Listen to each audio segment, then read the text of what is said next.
Welcome back everybody to another MOTOBOB video, and we're just a couple of weeks out now from EICMA in Milan, which is one of the biggest events in the motorcycling calendar, owing to the fact that most of the major manufacturers will at least be showing or maybe announcing some of their new bikes for 2025. So look, to get you juices flowing with a bit of a preview, here's everything we're expecting so far. And we'll go A to Z in order of manufacturer, so we'll start with Aprilia, and while they don't have a massive lineup, so I wouldn't expect loads and loads of new bikes on their stand, one that has been spied out testing is a 2025 update to the V4 Tuono. Now, a lot of these bikes that are being updated this year will be because of the fact that Euro 5B or Euro 5 Plus emissions regulations are coming in next year, and so that means that manufacturers will be tweaking the exhaust system and the engines to make sure that they pass. So with this one, the engine looks to be largely the same. You've got the same frame and some of the componentry, so assuming the pictures are of the up-spec factory version, it also gets the same Olin semi-active suspension.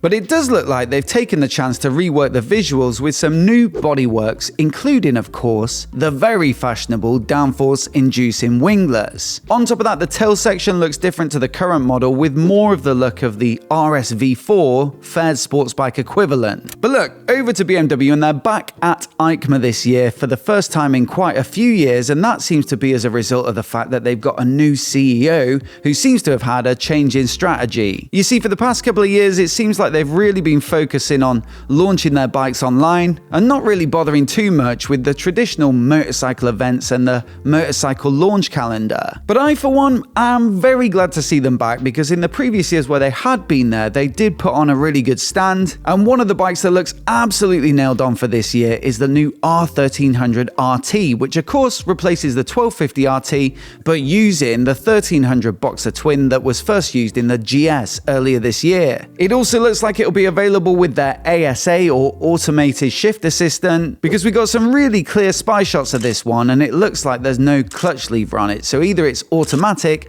or that particular prototype test ride went really quite wrong. Now, they've also tweaked the looks for a slightly more modern and angular aesthetic, and also hopefully there'll be some other nice little tasty updates in there as well. Now, I'd also absolutely love it if they followed up on the R20 concept that they showed a couple of months back, which basically took the fairly lazy and heavy R18 cruiser platform and really sharpened it up with a slimmer sort of stance, much sportier hardware, and of course a little bit more capacity as well. I think they absolutely nailed the styling on this one. It looks fantastic, and so I really would like to see a production version as a follow-up. Thirdly, BMW updated their retro platform earlier this year, so the R9T bikes made way for the R12s, and one of the bikes that went missing in the process was the Urban GS, which was a bit of an off-road and scrambler inspired take. Spied out testing though is a similar sort of bike but on the new R12 platform, and it looks like they might have even made it a bit more off-road capable, with it sitting a touch taller and also getting a bigger 21-inch front wheel. And I reckon anyone who likes the sort of previous iterations of the main GS in its sort of simpler forms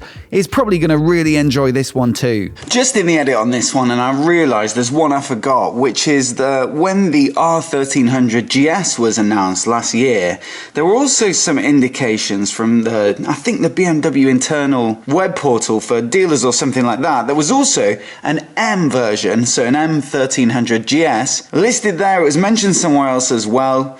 And so maybe that could be on the way. It'd be like a super spec GS with really fancy hardware, carbon bodywork, stuff like that.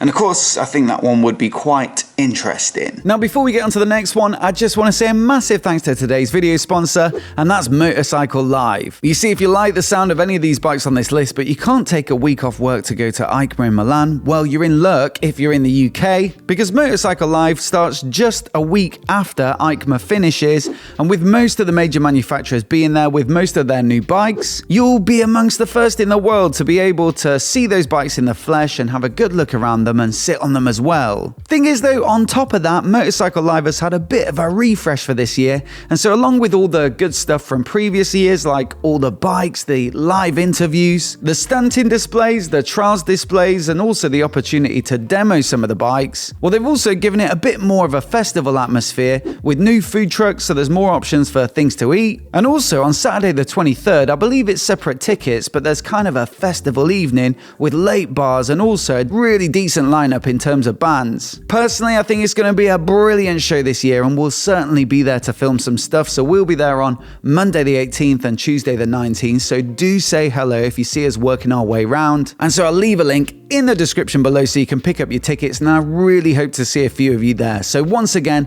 a massive thanks to Motorcycle Live for their support. Now, CF Moto had a really good stand at EICMA last year with a really impressive range of new bikes and concepts, and so it's one that I'll definitely be heading to check out this time around. I'll be keen to see their new 675 inline triple powered sports bikes, which should make for decent competition for some of the other affordable middleweights like the Yamaha R7, the Suzuki GSX ATAR, and the Triumph Daytona 660, of course. On top of that, it's also rumoured that there's going to be a naked version of that bike, so that would be a very direct competitor for something like the Trident 660. And then also, one of the coolest looking bikes, I think, at the entire show last year was their concept called the 800 MTX. Effectively, it's a very off-road biased adventure bike that's based upon the 790 Adventure from KTM, who are a partner company, but it just had this really nice styling package. I love the white, blue and pink paint job, and that's straight out of the CF Moto playbook. Now, apparently this one is set for production soon as well, and so it'd be a great alternative to the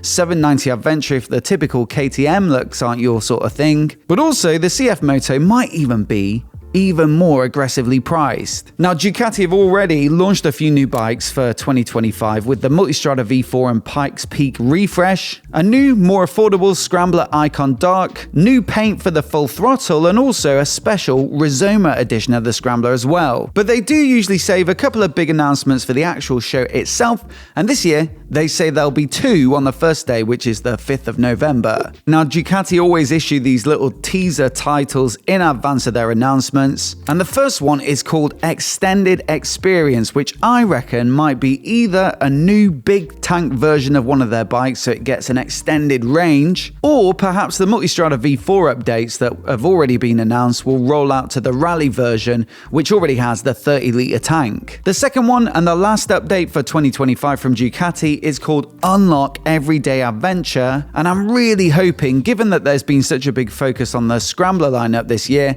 that it means they're bringing back the Desert Sled. This was basically a jacked up version of the Scrambler with some proper off-road capability with a reinforced frame and some bits of protection as standard. And in my experience, anyone who had one really seemed to absolutely love it. And so surely a new updated 2025 version would also go down an absolute treat. Much like BMW, Harley Davidson have been away from the show for a few years now. But in 2024, they're also back. And again, I think it's great news. The big brands all being there at the show is not only great for the Italian motorcycle loving public, but also for you guys watching back home. The press release though says that they'll have an immersive experience on the stand, and I'm sure we'll go and check that out, but it's not particularly clear as to whether they'll actually have any new models. Now, usually Harley announced their bikes in sort of January, February, so it'd be interesting to see if they do break that cycle. But even then, a lot of their updates over the last few years have been little reshuffles to the tweaks and some new CVO models, so it'd be amazing if they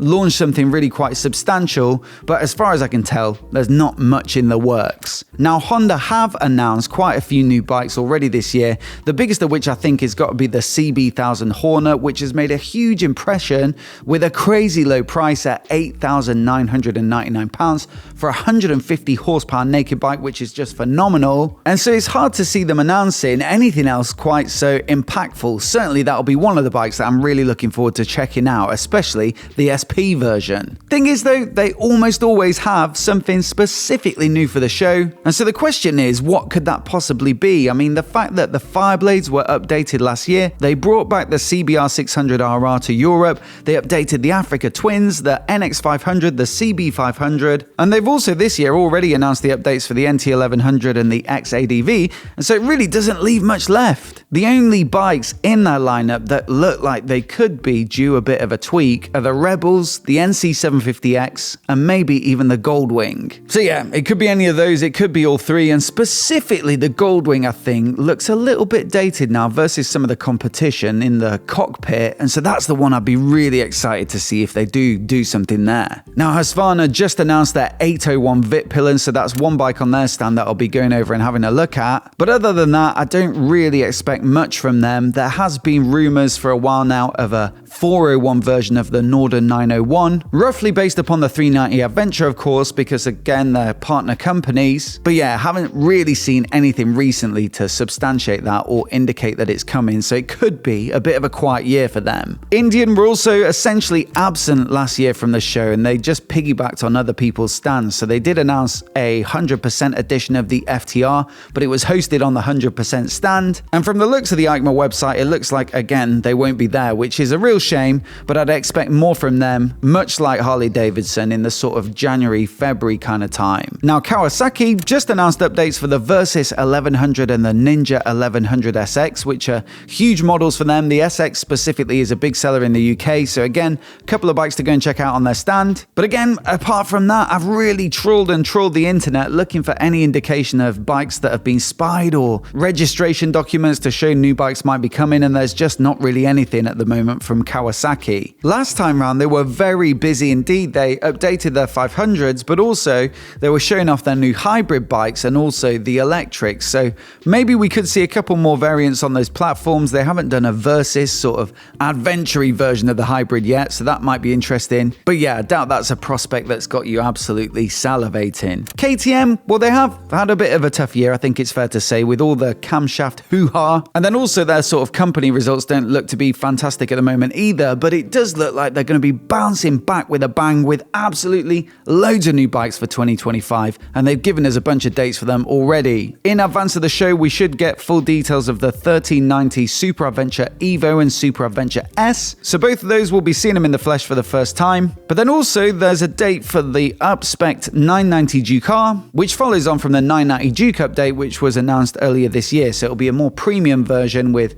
fancy brakes, maybe a slightly more aggressive riding position and geometry. Then at the show they'll be unveiling the 1390 Super Duke GT Sports Tourances, so that's gonna get a lot of the same updates as the 1390 Super Adventure, but it's just a bit lower slung and more road focused. And there's also mention of a 390 SMC R and 390 Enduro R, so think a supermoto version, which would be the SMC, and then also a much more off-road capable version, the Enduro R, of the 390 Duke and 390 Adventure platform, maybe just the engine, and it could be a new chassis. No actual dates for those ones yet though, so maybe at the show or maybe not. Now onto Moto Guzzi, and last year saw the introduction of their V100 Stelvio Adventure bike, so of course, being in Italy the show, it was very busy on their stand, a lot of people having a good look at that bike. And it is a cracking bike, we just reviewed it, so do check out that review if you haven't seen it already. But this year we are expecting something a little bit smaller. You see, in some spy shots that we had a look at earlier this year, it showed what looks like a bit of a Frankenstein between Moto Guzzi and Aprilia, who are of course part of the same group of Piaggio. Effectively, it's like a naked semi-retro bike that's built upon the Aprilia RS457 sports bike, but it just had Moto Guzzi styling wrapped around it, and it looked really quite good.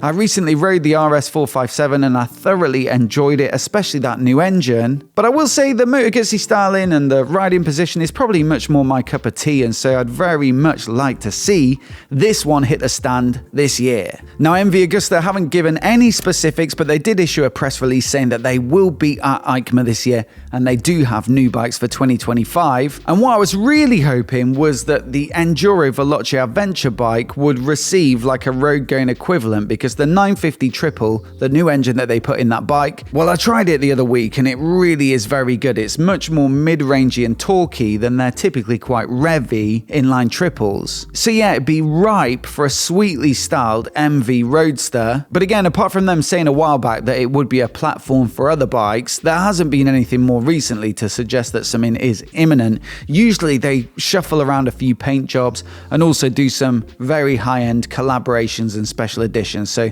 I'd expect there'll be a few of those. Royal Enfield, well, they've got a couple of bikes that have been expected to drop for some time now. One is a small electric, which has been spotted out testing a few times, and I think there's been some copyright type documents that have hinted it's on the way. And the rumours in the press is that it'll be called the Flying Flea, which references one of the old Royal Enfield models. Basically, you'd be looking at a small city bike that runs on electric, and it'd probably be equivalent to something like the Maving RM1. Perhaps more excitingly, Currently though, a more robust scrambler-inspired version of the Interceptor 650 is meant to be on the way. Again, we've seen spy shots of this one. They look very clear, so it looks like this one's almost certain. And again, we've got a rumoured name, which is said to be the Bear 650. This one never seemed like a particularly difficult job to me. Just put some semi-knobbly tyres on it, put a sump guard on it, a high exhaust, and some wide handlebars. And that's basically all the Interceptor 650 needs to be a scrambler. But all the same, if they do manage to get it out and it does end up at the stand, I'd expect it to get quite a lot of attention. On top of that, if you're loving the 650 but you want to go even more off-roady, well, the Himalayan 650 has also been spotted out testing, and I do feel a little bit less certain that this one will be there. But if it does happen, I'd expect a huge reaction here as well, because it's something that people have been asking for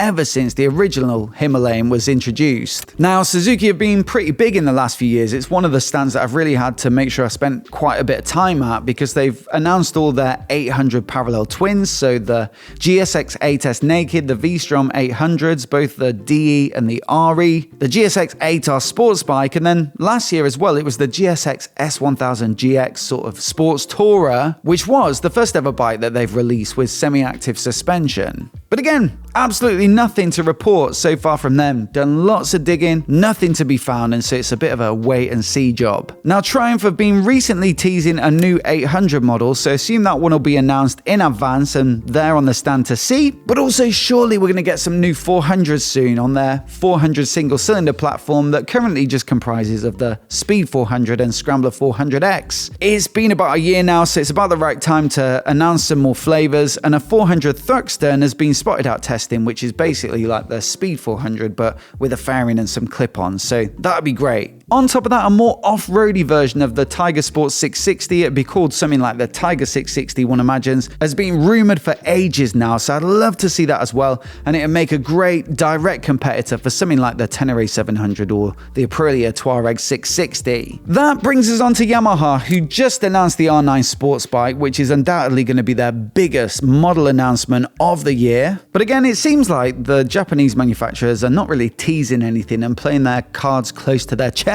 Personally, I really hope they do announce at some point a Tenere 900 to follow on from the R9, sort of an expansion of the 900 lineup. And that bike could be perfect for their AMT or automated manual transmission, which they recently announced on the MT09 Naked. Also, we did get spy shots earlier this year of a Tenere 700 update to the regular parallel twin-powered bike, and it looked like it got an update to the electronics with a ride-by-wire throttle, which would open up riding modes, and it'll probably get traction control and stuff like that. So whereas the current bike is really quite simple, it'll kind of drag it up to date and make it more competitive with stuff like the KTM 790 Adventure, the Aprilia Touareg, both of which are really quite techy. So that's a bit of a rundown. I'm really hoping it's a good year, and I'd love to know down in the comments below what bikes you're most looking forward to, and if there's anything I've missed that you think could be on the horizon. Also, do remember to check out the link down in the description for those tickets to Motorcycle Live. Really do hope we see some of you there. And I've made a playlist that I'll put on the screen now that shows some of our coverage from the past couple of years, so you can have a look and